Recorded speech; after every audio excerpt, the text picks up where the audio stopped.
যে সম্পদ আছে, মাল আছে, মাল সমূহ নাকি ধ্বংস হয়ে যাবে। ওয়ামরাতুহু, তোমার যে বউ আছে, বউটাও নাকি ধ্বংস হয়ে যাবে। আবু লাহাব নিচের দিকে তাকায় ফোপায় ফোপায় কান্না শুরু করলো। কান্না শুরু করেছে। আবু জেহেল ডাক দিল, কি ব্যাপার এরকম করে কান্না শুরু করেছে? বলে, কান্দো কেন? আরো জোরে জোরে কান্দো কেন? দ্বিতীয়বার ডাক দিল, কান্দো কেন? আবু লাহাব ডাক দেয়া বলে, রে আবু জেহেল, আমি কি সাথে কাঁদতেছি? কারণ ওই বাস্তি মুহাম্মদকে আমরা দেখতে পারি না, সহ্য করতে পারি না। কিন্তু মুহাম্মদ সাল্লাল্লাহু আলাইহি সাল্লাম জীবনে কোনোদিন মিথ্যা কথা বলে না। মিথ্যা কথা বলে না, আল্লাহ বলে মিথ্যা কথা বলে না, কিন্তু আল্লাহর নবীকে মানে আবু জেহেল না মানার কারণে আবু জেহেল ঘর এখন হয়েছে, বাসায় এখন হয়েছে ল্যাট্রিন পায়খানা। আমি 2017 সালে যখন হজে গেলাম, হজে যাওয়ার পরে 17 সালে এক মুরব্বী ওই যে ল্যাট্রিন ঢুকছে, আমাকে দাঁড় করায় 20 মিনিট 22 মিনিট হয়ে যাচ্ছে, কিন্তু ল্যাট্রিন থেকে বের হয় না। আমি চিন্তা করলাম, মারা গেল নাকি কি হলো? যায় দরজা টোকা ট্যাপ পর্যায়ে যখন বের হয়েছে 25-26 মিনিট পর আমি বললাম, চাচা কি হয়েছে? আপনি এত সময় ধরে আপনি ল্যাট্রিনে যা বসে থাকার? বাবা, পায়খানা চাপে নাই, কিন্তু একটু কুইতে কুইতে হলে একটু পায়খানা করলাম। নবীর দুশ্মনী করার কারণে, ওরে দুশ্মনী করার কারণে তার বাড়ি ল্যাট্রিন হয়েছে। মতামত ঠিক না ঠিক? সুতরাং আজ এই জমিনে যারা কোরআনের বিরোধিতা করবে, আলেমুল আমার বিরোধিতা করবে, আল্লাহর নবীর বিরোধিতা করবে, তাদের অবস্থা কিন্তু একই রকম হবে। কথাটা ঠিক না ঠিক? বাংলার জমিনে জায়গা হবে না। যদি কেউ কোরআনের বিরুদ্ধে কথা বলে, আল্লাহর নবীর বিরুদ্ধে কথা বলে, আল্লাহকে নিয়ে কটূক্ত করে কথা বলে, তাকে বাংলার জমিন থেকে বহিষ্কার করা হবে। কথা ঠিক না ঠিক? যার প্রমাণ কিন্তু দেখায় দিয়েছে এই যে কিছুদিন আগে বায়াতি আবুল সরকার, এই আবুল সরকার যখন বলল আল্লাহকে কটূক্ত করি, এরকম সাহস কেউ পায়নি। ভাই, আল্লাহর কথা নাকি নাই, আগা গোয়া মাথা নাই, আগা পাশা নাই, গোয়া মাথা নাই। নাউজুবিল্লাহি মিন যালিক। জোরে বললেন না নাউজুবিল্লাহি মিন যালিক? আমার একে যখন ধরা হলো, পুলিশ যখন ধরেছে আমাকে, আমার এলাকায় ডাক দেওয়া বলতেছে, হুজুর দেখো তোমাদের হুজুররা কত খারাপ, আমাদের আবুল সরকারকে ধরায় দেবে পুলিশের কাছে। আমি বললাম, ভাই আপনারা কি জানেন যে কি করেছে বা কি করেছে?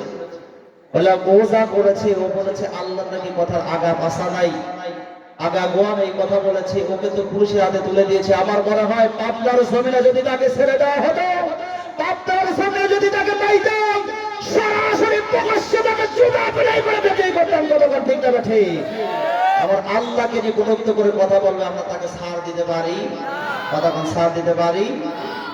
এর পক্ষ আবার কিছু মানুষ নেই, বড় কবিতার বাপ চিন্তা করে। বন্ধুগণ, এবার আবু লাহাব দেখে বলতেছে, আমার বিশ্বাস হয় 1 মাসের মধ্যে আমি ধ্বংস হয়ে যাব। আবু জেহেল রাখতে বলতে, 1 মাস অনেক জোর কথা, মাত্র আমাকে একদিন টাইম দেওয়া দাও। এমন একজন বীর পালোয়ান আছে যে সকালবেলা 21 কেজি খাদ্য খায়, সন্ধ্যাবেলা 21 কেজি খাদ্য খায়, নাম হলো তার রুকাইনা। নামটা মুখস্থ করতে হবে। জোরে বলে, নাম কি? নাম হলো তার রুকাইনা। এমন সময় আবু লাহাব ডাক দিয়ে বলতেছে, আবু জেহেল, ওই রুকাইনা যদি আব্দুল্লাহ বেটা মুহাম্মাদের কাল্লাটা আলাদা করে দিতে পারে, আমি কথা দিলাম আমার নিজ অর্থায়ন থেকে তাকে 100 লাল উপহার দেওয়া হবে।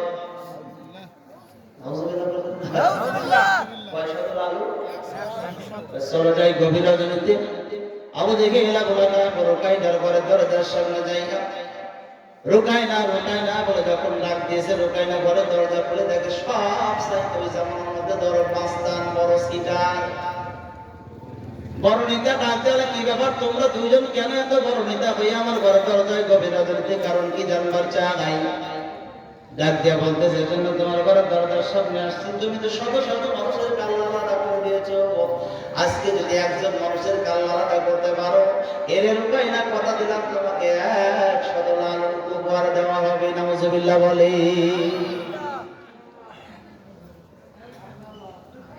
রুকাইনা ডাক দিয়ে বলতেছে, দুইজন পাক্কা সিটা, কারণ তোদের কথা কাজে কোনো মিল, কথা কাজে কোনো মিল। কারণ হলো সকালবেলা একটা বলে, বিকাল বেলা আর একটা বলে, দুপুরে একটা বলে, রাত্রিবেলা আর একটা বলে, তোদের কথা কাজে কোনো মিল নাই।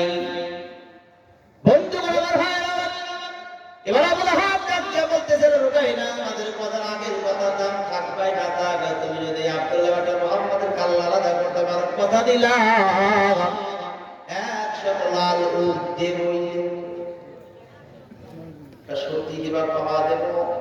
তাহলে তোমাদেরকে 4টা প্রশ্ন করি, বলো তো দেখি, ওই আব্দুল্লাহ বেটা মুহাম্মদ উঁচা কেমন? বেশি উঁচাও বেশি খাটো নয়। 2 নম্বর বলো দেখি, আব্দুল্লাহ বেটা মুহাম্মদ মোটা কেমন? বেশি মোটাও না বেশি চিকনও নয়। 3 নম্বর, আব্দুল্লাহ বেটা মুহাম্মদ খায় কি? এক একটু খাইলে আর এক একটু খাবার ঘরের মধ্যে তার অবশিষ্ট থাকে না। 4 নম্বর, বলো দেখো আব্দুল্লাহ বেটা মুহাম্মদের চেহারা কেমন? যখন বলেছে চেহারা কেমন, সঙ্গে সঙ্গে আমাদেরকে আবুল আহাব এরকম করে মুখটা চেপে ধরেছে। ভাই, ভাই আবুল আহাব, 3টা প্রশ্নের জবাব তুমি দিয়েছো। আমার বাস্তি মুহাম্মদের চেহারা কেমন নিজেই আমি বর্ণনা দিবার চাই। ঠিক আছে, 3 দিন আগে কাবার চত্বর দিয়ে আমি আসতেছিলাম, হঠাৎ করে আমার কানের মধ্যে গুনগুন গুনগুন করে কোরআন তেলাওয়াতের আওয়াজ আসে। এত সুন্দর কণ্ঠ, মধুর কণ্ঠ দিয়ে কোরআন তেলাওয়াত করে। চিন্তা করলাম কে কোরআন তেলাওয়াত করে। আস্তে আস্তে আস্তে আস্তে করে যখন আমি আগায় গেলাম, তাকে দেখি আর কেউ নয়, আমার বাস্তি মুহাম্মদ কোরআন তেলাওয়াত করতেছে। আমার বাস্তি মুহাম্মদ যখন কোরআন তেলাওয়াত করে, ওই সময় আমার বাস্তি মুহাম্মদের কপালের ভিতরে যখন 2টা চৌকো করা যখন চলে গেছে, এমন সময় দেখি কপালের মধ্যে নূরে নূর, নূর মুহাম্মদের নূর চুলকাই দিয়েছে। এরপরে আকাশের মধ্যে চাঁদ উঠেছে। চাঁদের দিকে আমি তাকাইলাম, চাঁদের দিকে তাকাই, আবার আমার বাস্তি মুহাম্মদের কপালের দিকে তাকাই, আবার আমি চাঁদের দিকে তাকাই, আবার বাস্তি মুহাম্মদের কপালের দিকে তাকাই। 3টা বার বাস্তি মুহাম্মদের কপালের দিকে তাকালাম, চাঁদের দিকে তাকাইলাম, তাকায় দেখি চাঁদের ভিতরে বরং করে কালো কালো রাশ দেখা যায়, কালো দাগ দেখা যায়। আমার বাস্তি মুহাম্মদের কপালের মধ্যে বিন্দু পরিমাণ কালো কোনো রেশ দেখা যায় না। সুন্দর তার চেহারা। রুকাইনা এবার ডাক দিয়ে বলে, তাহলে ঠিক আছে, তোমরা দুজন গেস্টের মধ্যে তোমরা দুজন শুয়ে পড়ো, আগামীকাল সকালবেলা তাকে হত্যা করা হবে। যখন শুয়ে পড়েছে, রুকাইনা তার বউকে পাশে রুমের মধ্যে ঘুমায় গেছে। কিছু সময় পর রুকাইনার স্ত্রী রুকাইনার পায়ের তালুর মুখে এরকম করে বিলকি মারতেছে। এক পর্যায়ে রুকাইনা ঘুম থেকে জাগলো, তোমার ডাক দিলে, কিরে বেবি, কিছু সময় আগে আমি ঘুমাইলাম, এরকম করে আমার বুকটা ডিস্টার্ব করতেছিস কেন? কি হয়েছে রে বেবি? ডাক দেয়া হলো, শালি আগা, শত শত মানুষের কাল্লা তুমি আলাদা করে দিয়েছো, আমি তোমার বিবি হইয়া নিজ হাতে তরবারি গুলো আমি ধার তুলে দিয়েছি, কোনদিন আমি তোমাকে বাধা দেই নাই। আরে শালি আমার, আজকে যে তুমি মুহাম্মদকে হত্যা করতে যাইবা, প্রতিশ্রুতি গ্রহণ করেছে 100 উটের আশায়, তোমাকে অনুরোধ করি ওই মুহাম্মদকে তুমি হত্যা করতে যাইও না। কেন রে? নিষেধ করো বলো। রুকাইনার বিবি ডাক দিয়ে বলতে, কিছু সময় আগে স্বপ্নের ভিতরে দেখলাম ওই আবুল আহাব বলেছে আব্দুল্লাহ বেটা মুহাম্মদ বেশি উঁচাও না বেশি খাটাও না, কিন্তু স্বপ্নের ভিতরে দেখলাম ওই আব্দুল্লাহ বেটা মুহাম্মদ সাল্লাল্লাহু আলাইহি ওয়াসাল্লামের পা 2টা আছে জমিনে, আর মাথাটা আছে আরশে আজিমে।